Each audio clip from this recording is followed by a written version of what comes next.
Now we want to bring in Dr. Mark Caleb Smith, director of the Center for Political Studies at Cedarville University. Mark, why do you think Trump chose JD Vance over the others he considered? I think there are probably several reasons for the choice, but I think first among them would be somewhat of confidence, I think, for the upcoming election. He's not choosing him to appeal to moderate voters or independents or to nail down a swing state, let's say, but I think he's choosing him mostly to appeal to his base. So this is the pick that you make in order to maybe think about a successor, but also to appeal to those really strong pro-Trump Republicans. And if the Trump-Vance ticket wins the election, what does Vance as VP mean for Ohio? 20 minutes, rubber stamp.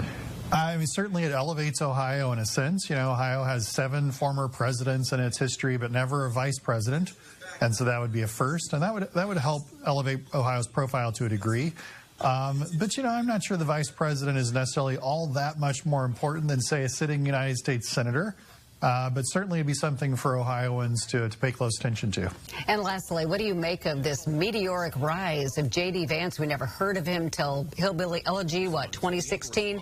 And he never held political office until last year. The government has a responsibility to deliver to each. Yeah, I think it's a remarkable career ascent to a degree, but I think that'll also be held against him.